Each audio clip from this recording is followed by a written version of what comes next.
Somos 8.000 millones de personas en el mundo y el buscar el decrecimiento económico para la sostenibilidad del planeta es un lujo de los habitantes del primer mundo y de los habitantes muy ricos del mundo en desarrollo. En estos momentos hay 700-800 millones de personas sin acceso a agua potable, hay 1.500 millones de personas sin acceso a la electricidad y en el mundo ha habido en los últimos 50-60 años 3 momentos de decrecimiento económico medido como retroceso del PIB global, que ha sido la crisis de los 70 ligada a la crisis del petróleo, la crisis del 2009 con la crisis bancaria y la crisis de la COVID del 2020. Por centrarnos en esta última, simplemente la disrupción de la cadena de crecimiento durante un par de meses ha conseguido, tiene el triste récord de haber conseguido que la tendencia decreciente en el porcentaje de personas malnutridas en el mundo se haya revertido completamente y el número de personas malnutridas se haya incrementado en más de 100 millones de personas a nivel mundial. Las profecías apocalípticas no vienen ni siquiera del Club de Roma, vienen de 1798 con Malthus. La historia de que los recursos son finitos es una historia que es cierta. Evidentemente los recursos no son infinitos, pero en términos prácticos son probablemente mucho más infinitos que finitos. Intento explicarme. Yo estudié en el colegio en los años 70-80. Entonces quedaba petróleo para 25 o 30 años. Hoy queda petróleo, quedan reservas probadas de petróleo para el consumo actual, que es unos 100 millones de barriles día, para los próximos 50 y tantos años. De gas para el mismo tiempo, entre 50 y 60 años. Y de carbón, que se iba a acabar. Ya a finales del siglo XVIII se empezó a hablar de que el carbón se iba a acabar, quedan para más de 100 años del consumo actual, que por cierto es el triple de consumo que en los años 60. Porque la gente cree que el carbón se va dejando de utilizar, pero no es que se vaya dejando de utilizar, es que se utiliza más petróleo, mucho más gas, y por lo tanto el carbón, que continúa creciendo su consumo, o ahora mismo llegando, parece, a un máximo, es muy superior al que había en los 60 cuando fue sobrepasado por el petróleo, o en los 80-90 cuando fue sobrepasado por el gas en términos energéticos.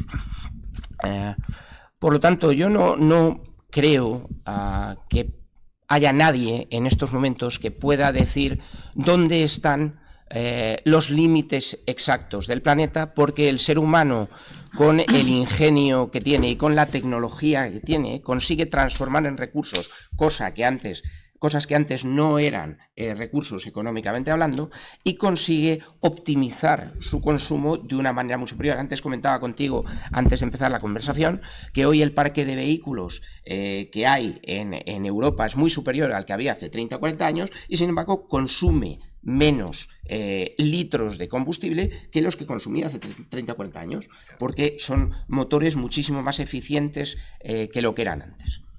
La transición energética va a suceder y además hay buenas razones para que suceda.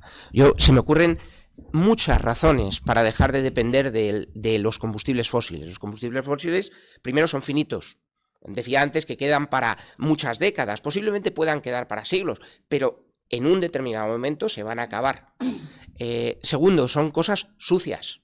Cuando tú quemas, sale mucha porquería al quemar combustibles fósiles. Si puedes tener lo mismo al mismo coste, más limpio, no hagas el idiota, no quemes combustibles fósiles. Tercero, geopolíticamente, las grandes reservas de combustibles fósiles están muy a menudo ubicadas en países inestables que generan problemas de tipo geopolítico con el resto del mundo. Por lo tanto, es otra razón más que sería conveniente para poder dejar de depender de los combustibles fósiles. Pero creer que se puede hacer en 20 y tantos años es un disparate.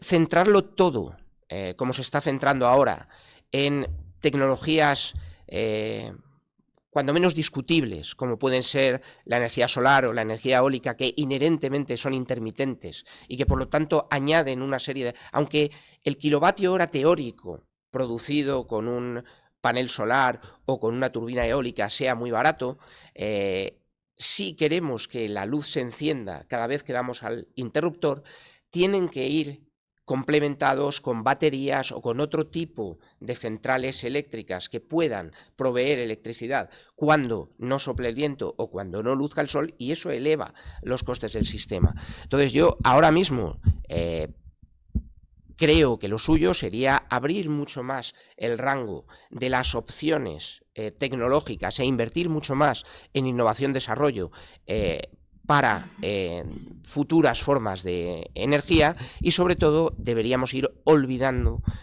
el marco temporal que nos hemos fijado, porque además nos puede conducir a lo que ya está pasando en los últimos tiempos, que las empresas y los países que tienen combustibles fósiles y que deberían estar haciendo inversiones muy importantes para atender una demanda de combustibles fósiles que no solo no está bajando, sino que está subiendo, al no hacer las inversiones necesarias, nos vamos a encontrar con que al mínimo tirón de la demanda que haya, veamos unas subidas muy fuertes en el precio de los productos energéticos, y eso genera tensiones muy duras sociales y económicamente. Ahora mismo en Alemania hay una discusión que ha surgido esta semana pasada, el miércoles, fortísima, en torno a la pretendida ley del Partido Verde Alemán de obligar a todos los habitantes de Alemania a sustituir en un plazo de 12 años sus calefacciones de gas y gasóleo por bombas de calor.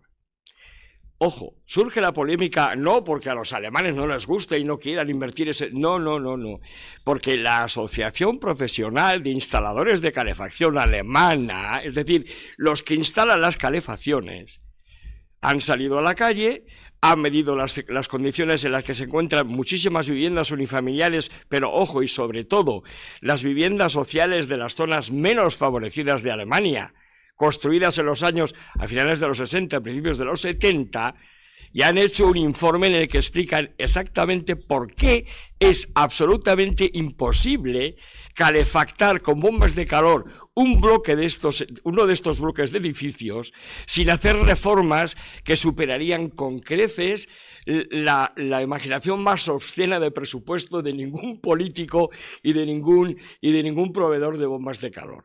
Es sencillamente impagable. Eso en esos bloques enormes.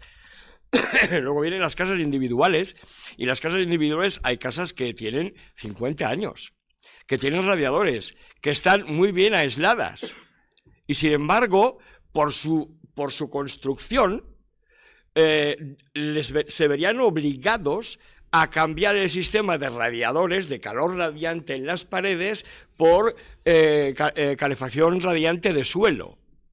Estamos hablando de una inversión de 20.000 euros que la vamos a pagar los alemanes, la van a pagar los dueños de las casas, la van a pagar los verdes. ¿Quién va a pagar el que yo en mi casa cambie las calefacciones, los radiadores de la pared y ponga calefacción radiante en el suelo? Se lo voy a pedir a Pablo, que pague con sus impuestos, el que es rico, le robo a él de los impuestos el dinero para hacer yo mi reforma en casa. Es que es una locura. Primero hemos comprobado una cosa de la que nadie habla nunca, y es que el cambio climático tiene algunas cosas buenas. Solo se habla de las malas, pero que haga menos frío en invierno, en muchos terrenos, es algo muy bueno. No solo respecto a la salud, porque el frío mata de promedio a nivel mundial 10 veces más que el calor, y si hace menos frío muere menos gente derivado de temperaturas no óptimas, sino que el consumo energético para aclimatar las viviendas del hemisferio norte durante el invierno es sensiblemente inferior al que tendría que ser en condiciones de 1 grado, grado y medio, 2 grados más bajas, que es las que había hace 40, 50 años. Anécdota. El 2012 fue un año durísimo, un invierno durísimo en Leipzig. Llevaban pero años ya diciendo que es el cambio climático, que si esto va a ser jauja, que si nos vamos a convertir en la Cuba de Centro Europa, que si no sé qué, si no sé qué más. Ese año cayó nieve para dar y tomar. Tuvimos 1,5 metros de nieve en enero. Atención. De repente se paran los tranvías, se paran los autobuses, no hay transporte público, 15 días. Y cuando les preguntan a los gobernantes de la ciudad cómo ha sido esto posible, la respuesta fue irónica, pero verídica. Bueno, Habíamos confiado en que el cambio climático iba a proporcionar inviernos más suaves y nos habíamos deshecho del 50% de los medios materiales para combatir la nieve en invierno. Lo habían vendido todo, no tenían sal almacenada. Lección aprendida de 2012. Este año, cada vez que el Deutsche Wetterdienst anunciaba mañana o pasado mañana, que es lo que sabemos que mañana o pasado mañana vamos a tener 2 grados bajo cero, sacaba las máquinas y llenaba la ciudad de sal. No fuera que cayera una nevada y tuvieran que parar otra vez a los tranvías. Entonces, ahora ya tenemos sal. Es decir, hemos tenido suerte, pero también hay que reconocer que la demanda energética no ha sido tan alta, por un lado, y por otro lado, el mercado nos ha vuelto a demostrar que es capaz de generar y de crear nuevas rutas, pero es un proceso lento, lo apuntabas tú antes, a mí me llama la atención. Ojo, las cadenas logísticas complejas no se reparan ellas solas en 2 meses cuando llevan paradas 1 año. Y termino con esto probablemente mi intervención hoy. Industrias maravillosas que hemos ingeniado los humanos y que nos parecen fabulosas, el reciclado del vidrio. Yo no sé si ustedes saben que para reciclar el vidrio hace falta primero tener un camión que gasta gasolina o gasóleo para recoger el vidrio y llevarlo a una vidriera. Hace falta una vidriera, que es una estructura gigantesca de hormigón, con unas cadenas gigantescas de acero. En la vidriera necesitamos una bañera de reciclado. Una bañera de reciclado es una bañera enorme, calefactada con gas o petróleo. Porque gracias a esa calefacción puedo meter el vidrio que los ciudadanos hemos reciclado tan pacientemente para derretirlo, mezclarlo con arena y volver a hacerlo reutilizable. Bueno, pues como ya no tenemos la misma cantidad de gas que teníamos, durante este invierno en Alemania la recogida de vidrio reciclado se ha tenido que detener, al menos oficialmente reconocido, 4 veces. Yo puedo dar fe de que más, porque yo he ido fines de semana a tirar el vidrio a las zonas de recogido y no he podido porque estaban los contenedores absolutamente abarrotados.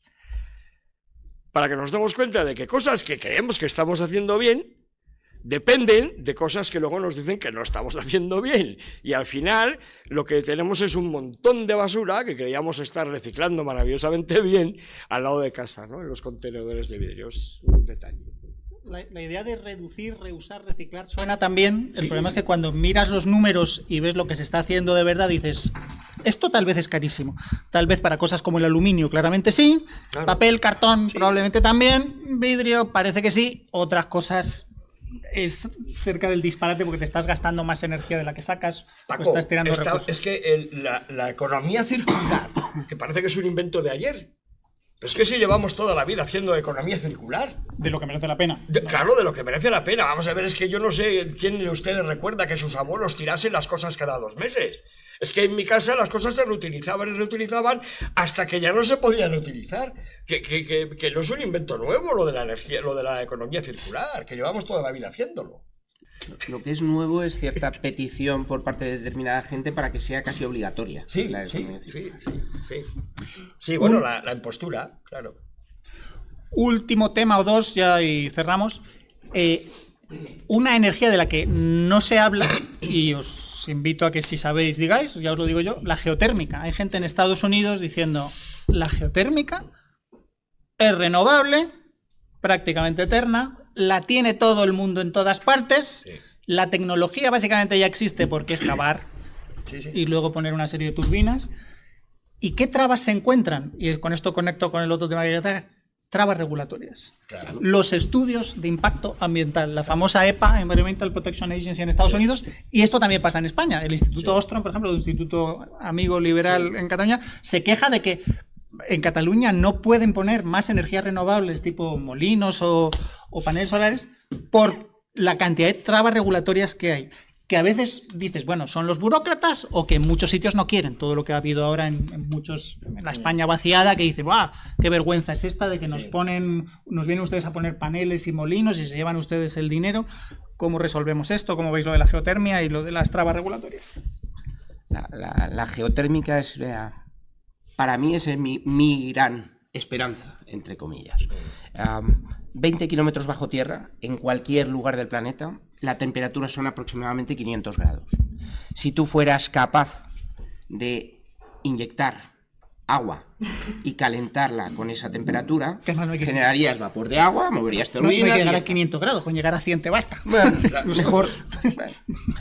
Hay, por un lado, la energía geotérmica más superficial ya se está utilizando en sitios como Suecia, como Islandia. Sí. En España no, en las Canarias se podría hacer, pero no se puede hacer por regulaciones. Pero la energía geotérmica profunda se encuentra dos barreras. Una técnica, que es cómo llegar a 20 kilómetros de profundidad sin que los materiales se te destrocen. Hay alguna compañía que está avanzando rápido con temas, es algo parecido al fracking, lo están haciendo con microondas, están rompiendo y creando canales vía microondas.